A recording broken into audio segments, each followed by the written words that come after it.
Hello, and welcome to an Ohio Learns 360 family webinar. I'm Amy Juravich from WOSU Public Media.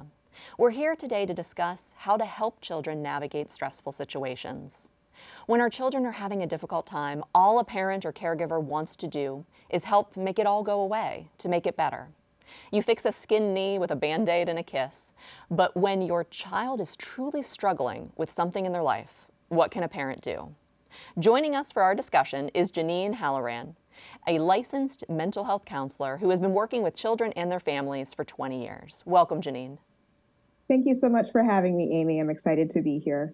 And helping children and their families navigate tough times is the major focus of your career. So how do you recognize when a child is really stressed about something that is really serious? How do you know when it's serious? So I would say when we're starting to notice different behaviors from our children that we hadn't seen before, there's a change in their sleeping or eating habits or sleeping or eating patterns. If they're losing interest in things that they used to be very interested about. If you're seeing a lot more crying, if there's a lot more stress after school when they get home from school, they're trying to do their homework and there's a lot of tears, or before school, there's a lot of stomach aches, headaches, difficulty getting to school because of these physical things that are happening for them, and there's no medical reason why they are having these stomach aches or headaches, then I would start to think about, is this stress related? Are they experiencing more stress than they were having before? And let's figure out what we can do to help sort of manage that stress and walk towards going through life in a more healthy way. Now, what does it mean to cope with stress in a healthy way? What's a healthy way versus an unhealthy way to deal with the stress? So this is such an interesting question because one of the things that I always talk about in my work is knowing the difference between a healthy coping skill and an unhealthy coping skill. So if you're talking about, somebody is building a Lego tower and somebody else knocks it down and you use your fists or you use your hands to let them know that you're mad about something, that's unhealthy. But if you use your words, if you can say, that really made me mad, I didn't like when you did that, that's a healthier way of managing your stress and managing your frustration. So the way I always think about it is it going to be safe for me? Is it going to keep everybody around me safe? And does it keep all the property safe? That means no damage to property. I'm not hurting anybody else and I'm not hurting myself. Then that's a way of dealing with an emotion, a feeling, overwhelming situations in a healthy way.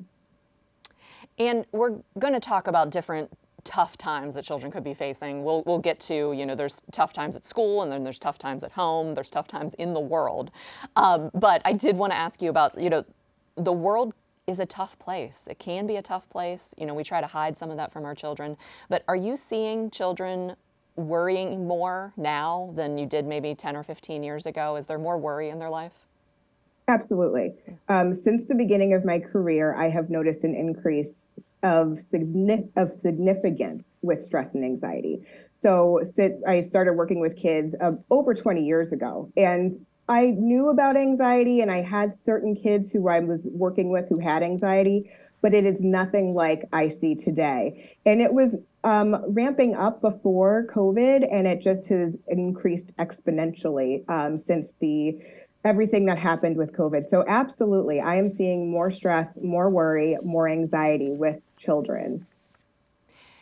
And are you seeing, do parents, do caregivers, do they know how to handle that? Do we, as the adults, do we know how to talk to our children about anxiety? I feel like the subject is talked about more in recent years than it has been before, but do parents know what to do? You know what? What's interesting is that there are certain parents who do know what to do. Those parents who have been exposed to mental health awareness, those parents who maybe are experiencing anxiety themselves, experiencing worry, and they know that it is clinically significant for them, like it's impacting their lives. And so maybe they've seen a therapist or maybe they've started taking some medications to help them. And then they start to see those same sort of things in their children. And so they know, they have this awareness because there is this genetic component to anxiety that, I need to maybe get my child some help because they're also experiencing anxiety at this point. So there are some parents that are absolutely right on it. But there are other parents who might not know. They don't understand what's going on. They may think that the child is trying to just be disruptive or avoid work or avoid going to school without recognizing that there might be more to it. There might be more underlying what's going on that you see on the surface. The misbehavior could be misconstrued as just, they're giving me a hard time rather than they're having a hard time dealing with their anxiety. And what's really neat is that now pediatricians' offices are screening for anxiety younger so that they can start having those conversations with families about, oh, we are noticing that your child could be flagged for some anxiety. Let's talk through that. Let's look at what that looks like. And let's see if there are things that we can do to intervene. What age, you said they're screening younger, what age does that look like? Are we screening not toddlers, preschoolers? Can you screen that young?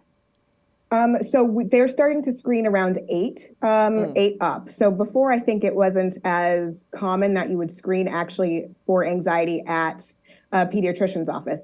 They have started screening for ADHD and for other things, but not necessarily anxiety. And more recently, especially with all the things that are going on, the mental health crisis in children that has been declared. So because of that, they are starting to screen children earlier. So that 8 years old, where we're starting to see anxiety, and it happens. And I've seen preschoolers with anxiety that is above and beyond the typical preschool anxiety, separation anxiety that happens. But it really is good to start screening when kids are in elementary school so we can catch those things earlier. The earlier we catch them, the easier it is to help them learn strategies that they can take with them as they grow into teenagehood and adulthood. And when you say anxiety in maybe an 8-year-old, you're talking about they're worrying about things that you as their parent can't help them get past. They're not able to get past it. It keeps coming back up, that kind of thing. Yes. So what happens is, with something like generalized anxiety disorder, it sort of impacts everything. It impacts school, it impacts after school activities, it impacts life at home. And so when we're seeing that we're trying to help them figure out some strategies or the things that we're trying and it's not really working, and we're seeing this happen all across their environment, so no matter where they are, they're experiencing it. That is something that we would consider generalized anxiety disorder. But then you also have kids who are afraid of certain particular things. So you have kids who might be afraid of dogs or afraid of bees. You also have kids who are socially anxious. So when they're in social situations, it makes it harder for them to be able to participate, to be able to even enter a social situation. So you have lots of different things that could be anxiety for kids, but keeping in mind that it is impacting no matter where they are, it impacts them. And you have a website and a business called Coping Skills for Children. So why did you decide to make this resource? So I created Coping Skills for Kids because I've been working with kids for over 2 decades. And one of the things that I always really wanted to focus on was helping kids learn those coping strategies, those skills that they could use. Because what I was noticing is that when you can teach them the skills when they're younger, and then they can figure out how to continue to build skills as they grow up and become teenagers, and then they can continue to use those when they get to adulthood, it's incredible. It's incredibly powerful for them to be able to know I can do something to help myself when I'm feeling a certain way, when something big and overwhelming and scary is happening, when I'm having challenging thoughts, like I'm getting upset about certain things. And to be able to deal with it when they're younger makes it so much easier for them to be able to deal with bigger things as they get older. It's really just setting the groundwork for being able to cope with life. When you can cope with things when you're younger, then that means that you can continue to cope with things as you grow older. And on your website, Coping Skills for Kids, you list different coping styles. And so they're relaxation, distraction, sensory, movement, and processing. We can go through each of those, but is there one that you normally start with? I would say relaxation, but which one, is there one that you start with? Yes, actually, relaxation. Mm-hmm. Look at that. Okay. So And in particular, in relaxation, I like to focus on deep breathing. And the reason why I like to focus on deep breathing is because when your body gets into this fight, flight, or freeze mode, that can happen when you get into a state of panic or overwhelm. One of the things that we need to try and help kids do is to get out of that fight, flight, or freeze mode back down to what is known as rest and digest.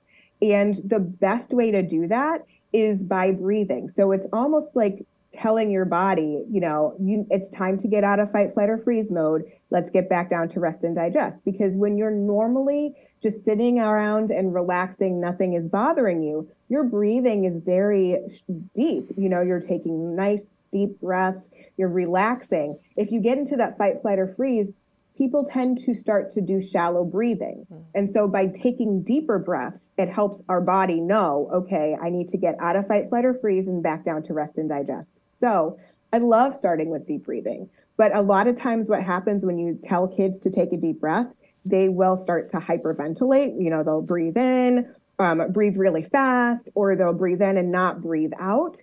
And so I like to give them lots of different ideas for things that they can do to take deep breaths or to take slow breaths. Sometimes I change my language around it.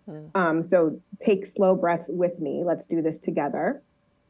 Sometimes I will do something as simple as having them imagine a balloon, and their balloon gets bigger when they breathe in, and the balloon shrinks when they get smaller. So to help them start taking those breaths from their belly, I think it's really important. I love using different props. So I even have a Hoberman sphere that can expand and contract to help really visualize for kids what their belly should be doing when they are taking those deep breaths. So I always start with deep breathing and trying to sort of get a hook into a kid to figure out a way that they're going to enjoy deep breathing.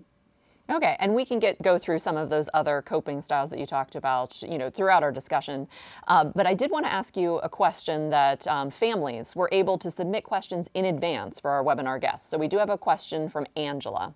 Angela asks, how much tough stuff do you keep from your children versus should you let them know when things are really tough? And Angela says when it's tough for the family. So maybe it's an at-home situation.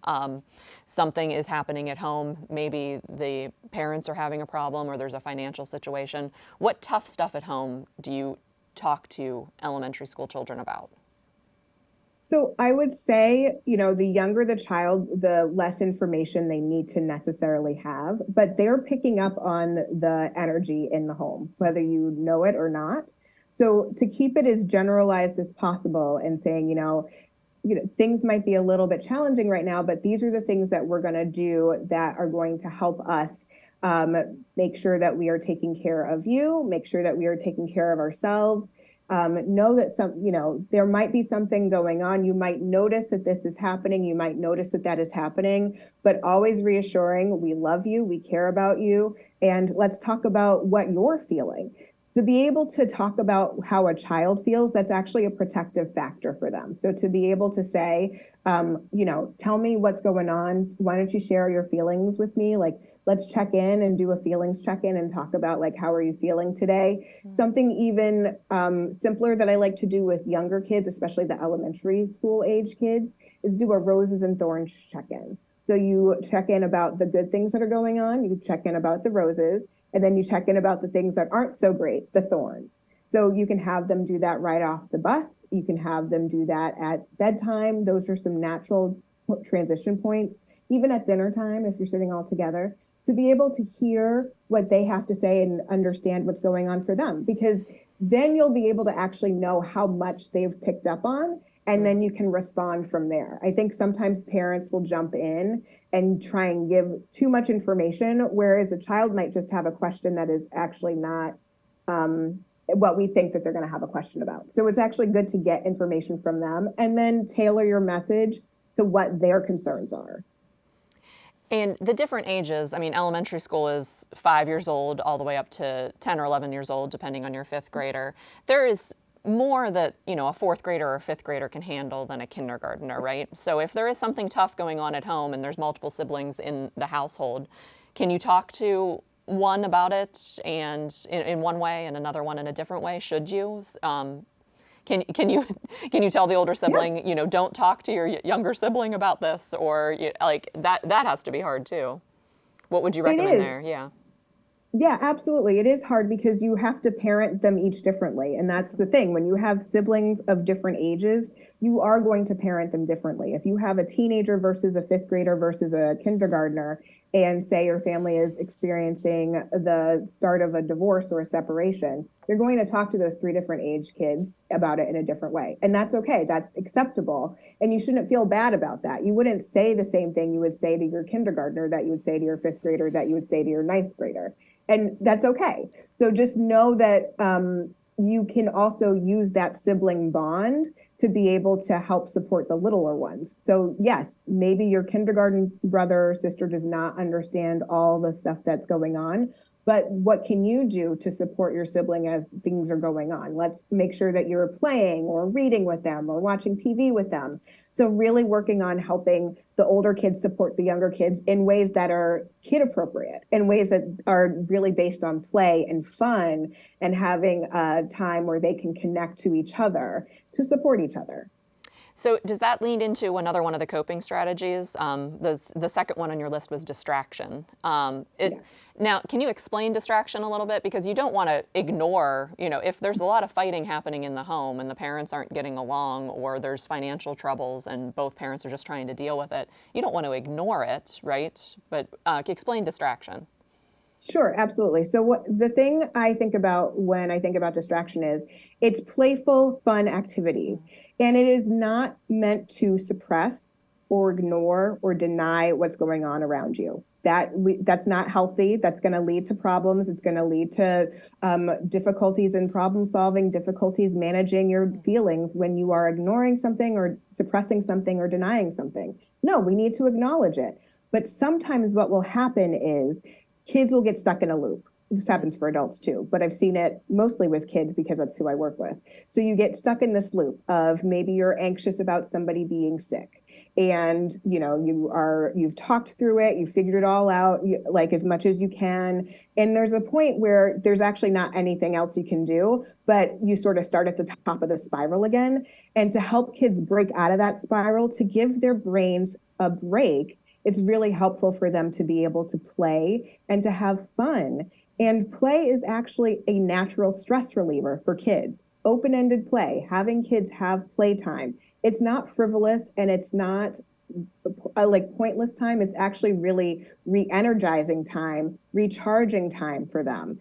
And there's so many things that you can do in play, so many ways that kids can express themselves through play, talk about their emotions through play. Especially when working with kids, I do a lot of playing when I'm working with kids. We don't just sit and talk like I would talk to an adult or even a teenager. I actually do play. Like I bring out board games. I bring out drawing materials. That is a way that we can play and help work through the emotions that we have and to be able to give our brains a break.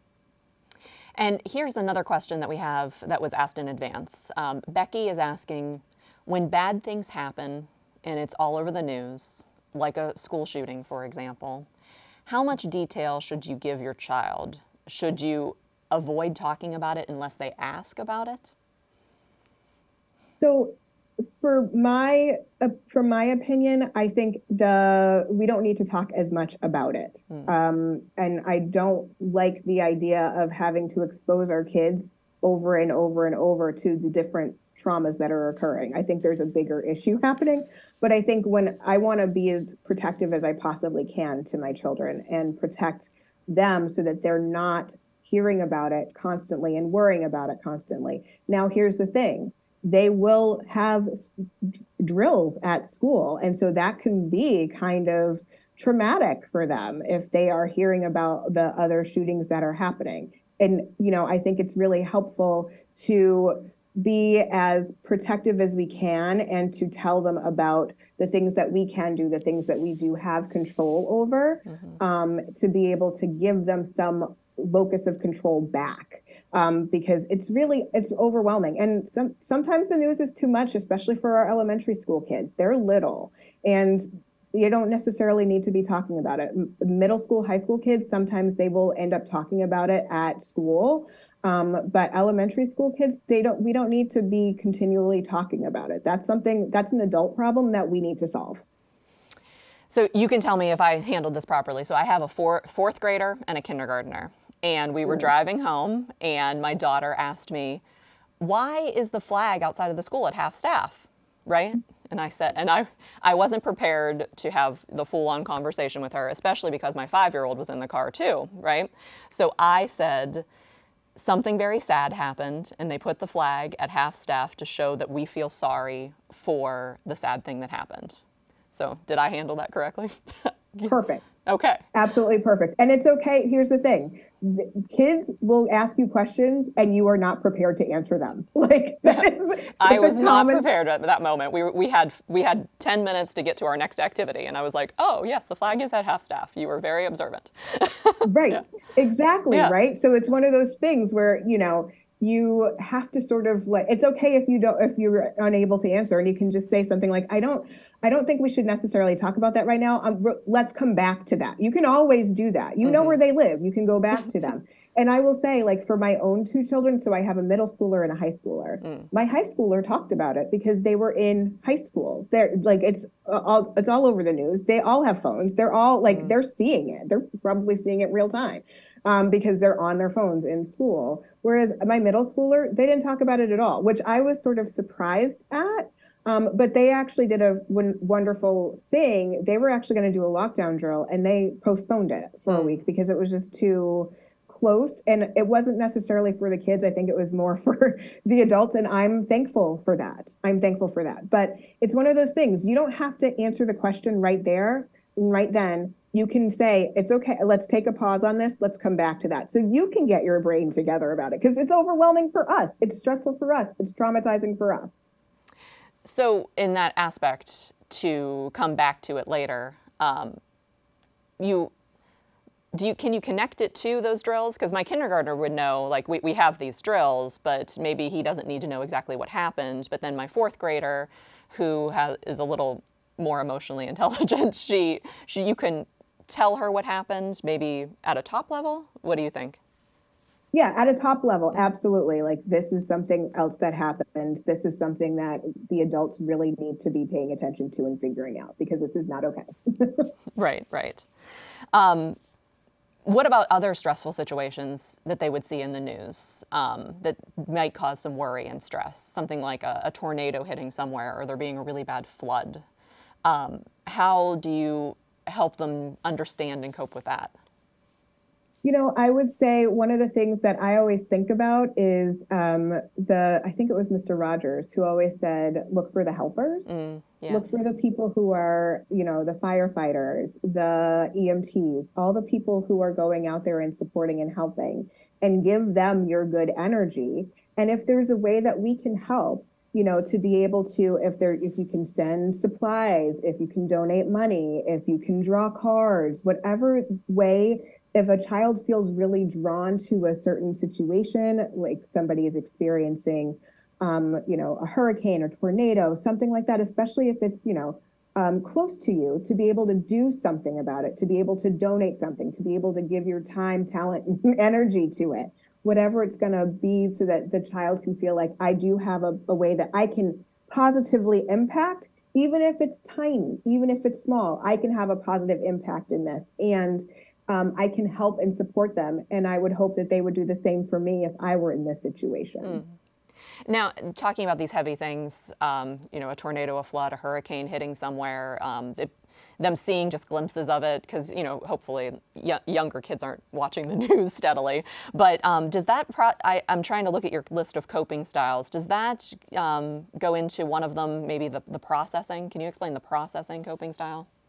Yes, absolutely. So processing is all about understanding your own feelings and making a plan for what to do the next time, identifying where you feel things in your body, so you can get an idea of, I'm starting to feel anxious, I'm starting to feel worried. What should I do when I have this emotion? What should I do when I am experiencing this feeling? Because one of the best things that you can do is, once you are able to identify your emotion, it's immediately more easy to manage yourself, to be able to self-regulate, which is huge. Something as simple as being able to say, I'm scared, makes it easier to deal with being scared. Powerful. That's really powerful and something super, super simple. So yeah, absolutely. This is where we're, drawing about things that might be scary that we want to talk about, but maybe we don't have the language for that yet. So drawing is a way that we can get it out. Writing about it for the older elementary school kids is phenomenal. Journaling is awesome. I remember myself in 4th and 5th grade, I was an avid journaler. I filled like tons and tons of books. And it really was so helpful to be able to just get my thoughts out, to get my emotions out, and to be able to help me process what was going on for me. And then being able to talk to a trusted adult. That's the other thing that I would really want kids to be able to do, is to connect. That connection is so powerful and so protective for them. To be able to talk with your family about their feelings, to be able to know that your family is a safe and loving environment for you, those are protective factors that can help manage and help bring on healthier mental health as they grow older into teenagehood and adulthood. So absolutely, we can process it in lots of different ways, by drawing, by writing, by singing, by making music, all those different things that kids can do to express what's going on for them. And you've mentioned drawing a couple of times, so I would be remiss. WOSU Public Media, where I am now, has produced a wonderful resource for children to learn about their emotions. It's called Drawing with Mr. J, and each video teaches kids to talk about their feelings through a drawing prompt. So it's at wosu.org/Mr. J. Could you talk a little bit more about that idea of using art? If you don't have, the artistic ability. Now I know Mr. J would say everyone can draw something. So what do you do whenever you sit down with kids and you say, tell me about your picture? Is that kind of thing? Yeah, absolutely. So for me, I'm not a good artist at all. Like it's not like you could look at it and be like, that is what that is. So you know what I mean? Like I recognize that about myself. I'm comfortable with it. So I do something different. Whenever I am drawing with kids, I'm more of a doodler. I'm more of a Zentangle pattern, that kind of thing. And I encourage kids to figure out whatever way feels comfortable for them to draw. I have a couple of kids who are incredible artists. And I have others who are like, I can't do that, Janine. I'm going to draw stick figures. That's okay. But then, I'll say, let's pick a color and draw about being angry. Or like, here's several different colors. Why don't you scribble about how, like, all the different feelings that you're feeling, and we can make a little grid that shows like this color, like yellow means sad, and blue means angry, and red means frustrated. And so then we can talk about, okay, well, what was making you sad today? What was making you frustrated today? So it's really a jumping off point where they can start to talk about their feelings, but not necessarily needing to write it down all the time. That drawing resource sounds incredible. And he's right, anybody can draw. It just depends on what you want to draw. Well, right. And, a kindergarten or first grader will have trouble writing. The journaling that you were talking about is more for, a little bit older, once they can actually write the words into sentences and get their ideas out on paper. So different ways to do that. Your website, Coping Skills for Kids, I also saw on there at some point in my research that you emphasize that being angry is okay. Can you talk about because I would want to stop my child from being angry, right, and lashing out, but being angry is okay sometimes? Oh, yeah, absolutely. Anger is an emotion. Every emotion is okay. It's what you do with the emotion that matters. So it is okay to be angry. It is okay to be furious. But if you fuel that anger and channel that into positive energy, that can be really powerful. Sometimes change happens when people get angry and then they decide to do something about it in a positive, healthy way. So that's where you can have the channeling of anger into something that is positive. So for me, I always say, like, it's okay to be angry. It's okay to be mad. It's okay to be frustrated. It's okay to be sad. It's what you do with that feeling that counts. So as long as you are not hurting other people, as long as you are not hurting yourself, and as long as you're not hurting property, you can be angry. If you need to squish some Play-Doh, if you need to scribble about it, if you need to do jumping jacks, if you need to run a lap around your house, whatever it is to get that anger out in a safe and healthy way, let's do it. It's okay to be angry. And then let's talk about what made you angry so we can sort of figure out what to do next. Like, what was it that caused it? And let's make a plan for the next time.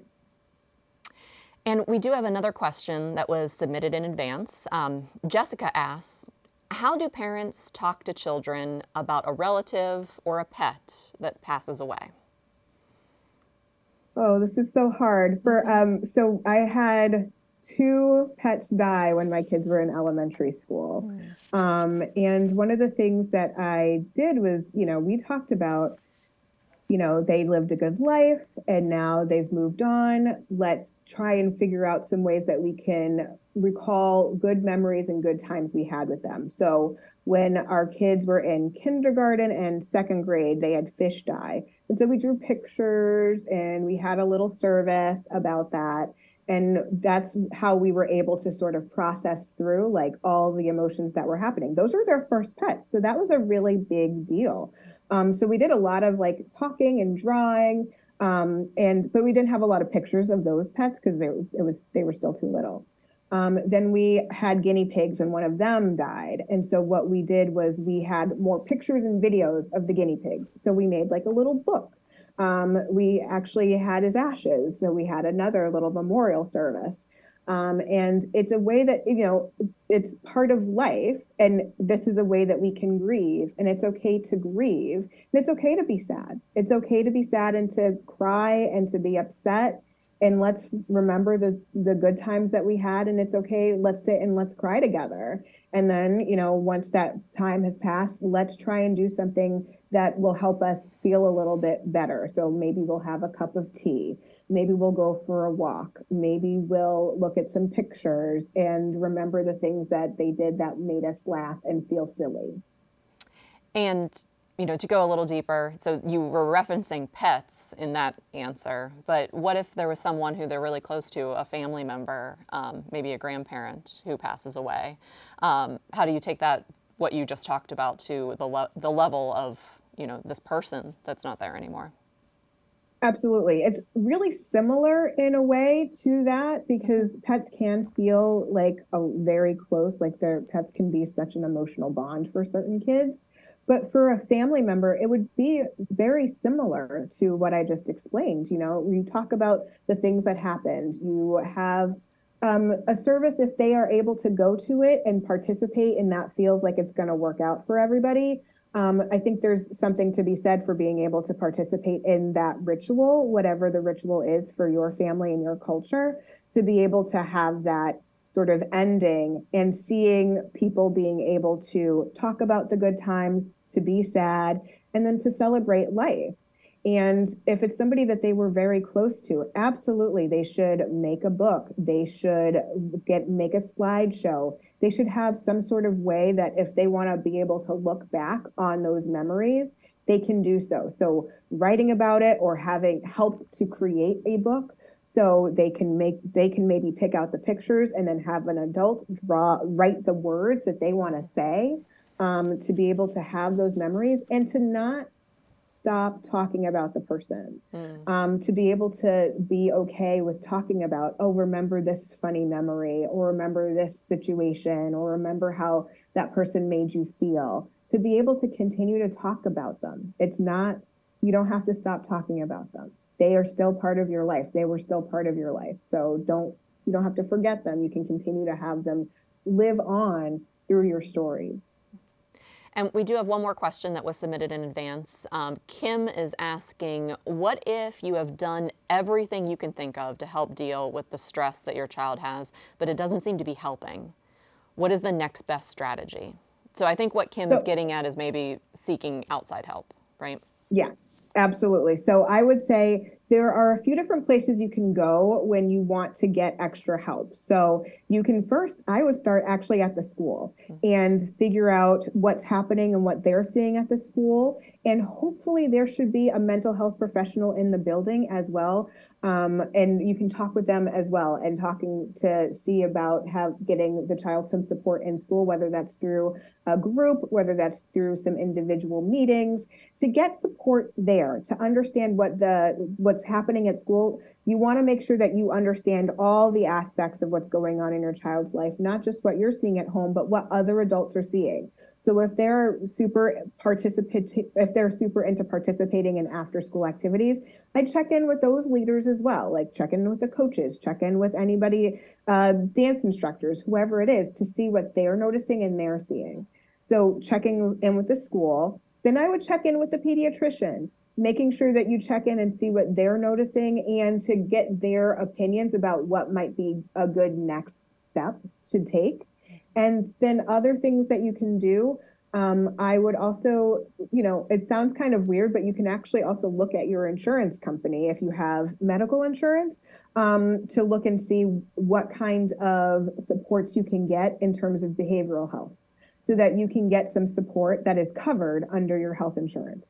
If not, there's other places that you can go. There's lots of actually like online support, where you can go and get, if your child is in crisis, you can call a crisis team and get some support and hear back from them. To be able to search for finding a good licensed therapist online, you can do that. A lot of times, I think elementary is a little bit too young, necessarily to do online therapy. Although I would say for like 4th, 5th, and 6th grade, they get to that point, especially if they're very emotionally aware. You can start to see and have online therapy with those that age range of children. So there's lots of things that you can do to get support. And it's okay to look and ask for help. That's the thing. To find and build the community so that you're not the only one who is dealing with this, so you have some support. It's huge for families to be able to know there are other people in my life who care about my baby and are going to help me. Yes. And I would think for elementary age, the idea of getting like a behavioral health counselor, or even a therapist would be where you start before you need to talk with your doctor about any sort of medication. Because there's lots of medications that adults have for generalized anxiety disorder. But is there a case for any medication intervention for children? There is, absolutely. And I have worked with kids who have been on medication, but I think a lot of times the families were a little bit hesitant to start that route. Mm-hmm. I think the best case scenario, the best practice is actually to have therapy in addition to medication support. So the two work together very beautifully. If that's a road that you want to go down. But it's actually really helpful sometimes to just start and see where the therapy goes, and see if you need to get more behavioral support via medicine over time. So you don't have to just jump into medicine. You can start with getting some supports and trying to come up with some different strategies, because that person, the mental health counselor or the therapist, whoever, may have some strategies that you didn't think of before. So they might be able to help you and tweak some things that are happening at your house or at school. And then you can work from there. And on your website as well, you talked about the idea of talking with your kids about adverse childhood experiences and positive childhood experiences. Can you explain that? Is that trying to help them focus on the positive, or like what's the balance there? So it's interesting. So adverse childhood experiences, these are things that could happen to kids in life that could negatively impact their mental health as they get older. So these things are traumatic experiences, like having a divorce or having a parent in jail, losing a parent, those sorts of things that could happen that would have a negative impact, could have a negative impact on their mental health. Mm-hmm. So the positive childhood experiences, this is really interesting. There's some research that talks about what are the things that sort of mitigate the negative childhood reactions, the adverse childhood experiences that kids have. And it's very simple, the things that we can do to create these positive childhood experiences. And I've mentioned a couple of them already. So feeling like you are supported and safe at home, that's a positive childhood experience. Making sure that you're talking about your feelings with your family, that's a positive childhood experience. Feeling connected, having a friend, at least one friend, that's a positive childhood experience.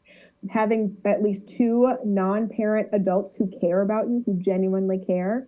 Those are teachers, those are counselors, those are coaches. Those are positive childhood experiences that we can give our children. And what's phenomenal about these positive childhood experiences is that it's dose responsive. So the more they get, the better it is. So if they have an ability to talk about their feelings at home and they feel safe and they have a couple of other adults in their life who genuinely care about them, that's going to lead to better mental health outcomes as they grow into adulthood. That's powerful. And before we completely run out of time, I wanted to talk about the idea of the small events versus the big events. You know, you mentioned that some big events there. You know, if there's a divorce, you have a parent in jail, those are big events of your childhood. But there are small events that can impact your child. You know, just having a fight with your best friend at recess can really ruin your whole week at school, right? And can stick with you. So how do parents know how to weigh, you know, how to balance those, what a parent would say is like, oh, that was just a disagreement at recess, it'll be fine tomorrow. How do you weigh that versus the big ones and the small ones? So I would actually say pay attention to how your child is reacting to it, because one of the things that could happen is, you know, it's a big fight at recess, which I used to see all the time as a school counselor, and it sort of is blowing up this friendship that they've had since kindergarten, and now they're in 5th grade, and now they're not talking to each other, and the parents are upset. And so to be able to help them work through that and recognize this is a big deal. My kid is having a big emotion about this. So how do we help process this? How do we work through this? What are the steps that we can take? So take your cues from the child versus, you know, maybe it's a friendship that's new and you're not really sure if it's going to work out and your child is not having as big a reaction to it. Okay. So then you don't have to worry about it as much. Check in with them about it, talk about it, how they're feeling about it, and then move from there. So really taking your cues from the child to see how big of a reaction they're having and digging a little deeper to understand what's going on. And let's figure out what we can do to walk through this together. And one last thing I wanted to ask you about is when there is something happening at home that is impactful on the child, when do you clue the teacher in? When do you need to tell the teacher, you know, I just wanted you to know this is happening so that you can keep an eye on my child as well? Is that an important part of it? I think it is. I always err on the side of caution. If something is happening, please let the teachers know. I always appreciated it as a school counselor even when like siblings had a fight before school and it was really bad. When the mom would like email me and just be like, just be on the lookout. They're just not in great space today. I appreciated that. And for myself as a parent, you know, when I had my children going through some difficulties when they were in elementary school, I reached out to the teacher because I wanted to understand and get a picture from them about what they were noticing and what they were seeing. I think it's always better to have as much information as possible and to share as much information as possible so that people can be on the same page and understand, like, keep an eye out for this kid because they may not show it. That's the thing. If something big is happening at home, or even if they had like a really bad, like being their siblings and they're not getting along really well, we might not be able to necessarily see it, but then a teacher, people at school can sort of keep an eye out and maybe they notice something that they wouldn't have necessarily noticed before. So I always err on the side of give me more information and then let's talk about it and let's figure it out together. And you don't need to worry about bothering a very busy teacher. I mean, even if it seems small, you think that it's okay to reach out? For me, it's not, you're not asking for them to like write a new plan. You're not asking for them to make a new thing. It's just like, can you just keep an eye out for my kid? And it, you know, you can do it in a way that's like, I'm really thankful that you are this child's teacher. They really like you, or they really enjoy this class. I really wanted to just give you a heads up that this is happening and get any feedback that you have for me. Teachers, if you are saying it in a nice way and if you're being super polite and you're being respectful, teachers absolutely are receptive to that. Absolutely. It's all about the messaging. It's all about how you're approaching somebody. And to be able to make sure that you're communicating that you're on the same team. And that's really what it is. We're all on the same team trying to help this child. So let's be on the same team and help this child. And we're down to our last minute. So I want to just give you a minute to maybe recommend if you have any books or resources for parents regarding talking about the tough times with their children. Is there anything in particular that you recommend?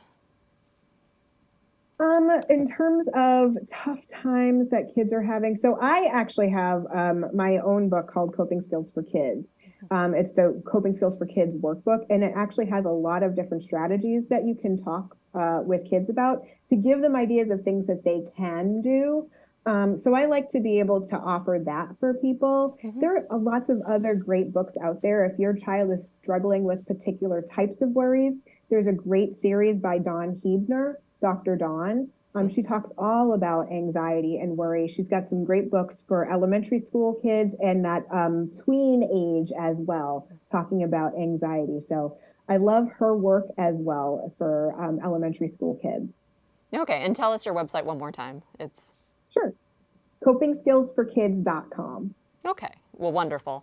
And this has been an Ohio Learns 360 webinar. Thank you for joining us. And thank you to Janine Halloran. Thank you for joining us for this event. I really appreciate it. Thank you so much for having me. This is fun. And please provide your feedback on this topic and to help inform future topics by completing a brief survey. The QR code and the link is on the screen right now. And if you're not able to take a photo right now, this survey will also be available in the description online and on YouTube. And if you do take that 5-minute survey, you'll be entered into a drawing for a chance to win a $100 gift card. We ask you to join us for our next topic, the impact music can have on learning. Thank you to Ohio Learns 360 and the Ohio Department of Education for this event. Thank you to Amy Palermo from WOSU Classroom, and thank you to the television production team here at WOSU for making this event possible. You can watch other webinars in this series and find information about upcoming virtual events by visiting our website, ohiolearns360.org. I'm Amy Juravich. Thank you for joining us, and we'll see you next time.